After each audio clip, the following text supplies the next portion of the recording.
ஒரு food vlog தான் பார்க்க போகிறோம்.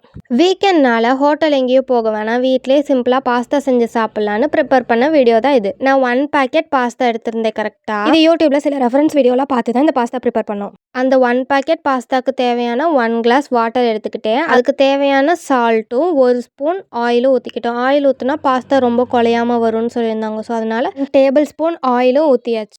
அந்த வாட்டர் நல்லா பாயில் ஆகிற வரைக்கும் வெயிட் பண்ணணும். அதுக்கப்புறம் பாஸ்தாவை ஆட் பண்ணிக்கிறோம். இப்போ பாஸ்தா வேகிற வரைக்கும் வெயிட் பண்ணணும்ல, அந்த டைமில் வெஜிடபிள்ஸ்லாம் கட் பண்ணிக்கலாம்னு எடுத்துக்கிட்டேன். டொமேட்டோ, கேப்சிகம், பீன்ஸ், ஆனியன் இதெல்லாம் தான் எடுத்திருந்தேன். உங்களுக்கு தேவையான இன்னும் எக்ஸ்ட்ரா வெஜிடபிள்ஸ் போட்டுக்கலாம், எக் கூட ஆட் பண்ணிக்கலாம். இப்போ அந்த டொமேட்டோவை நல்லா கிரைண்ட் பண்ணி எடுத்துக்கலாம். நான் அதில் கொஞ்சம் புதினாவும் ஃப்ளேவருக்காக ஆட் பண்ணியிருந்தேன்.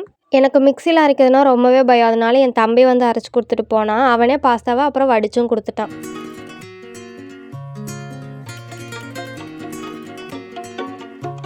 அதுக்கப்புறம் ஸ்டவ் ஆன் பண்ணி நான் 1 டேபிள் ஸ்பூன் ஆயில் ஊற்றிக்கிட்டேன். எனக்கு எண்ணெய் நிறையா இருந்தால் பிடிக்காது, ஸோ அதனால் நான் கொஞ்சமாக தான் ஊற்றியிருந்தேன். அதுக்கப்புறம் ஆனியன் போட்டு நல்லா வதக்கிட்டேன். அதுக்கப்புறம் கட் பண்ணி வச்சுருந்த வெஜிடபிள்ஸ்லாம் போட்டாச்சு. நல்லா ஃப்ரை பண்ணி எடுத்துக்கோங்க, அப்படின்னா தான் வந்து பாஸ்தா கொஞ்சம் ஃப்ளேவராக நல்லாயிருக்கும். அதுக்கப்புறம் அரைச்சி வச்சுருந்த அந்த டொமேட்டோ பேஸ்ட்டையும் போட்டாச்சு. போட்டு கொஞ்சம் தண்ணி ஊற்றி நல்லா ஃப்ரை பண்ணி எடுத்துக்கோங்க.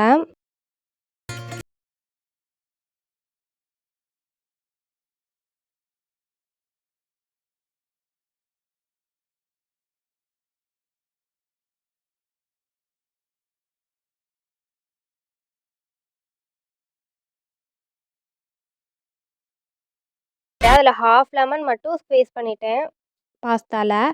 அதுக்கப்புறம் சரி கொஞ்சம் நல்லா இருக்கட்டும் அப்படின்னு சொல்லி என் தம்பி எக் வேணும்னு கேட்டனால எக் மட்டும் போட்டாச்சு. தென் ஃபைனலி பாஸ்தா ரெடி ஆயிடுச்சு. சூப்பராக இருந்துச்சு. நீங்களும் ட்ரை பண்ணி பாருங்கள். வீடியோ பிடிச்சிருந்தா லைக் பண்ணிடுங்க, மறக்காமல் நம்ம சேனலை சப்ஸ்கிரைப் பண்ணி வச்சுக்கோங்க.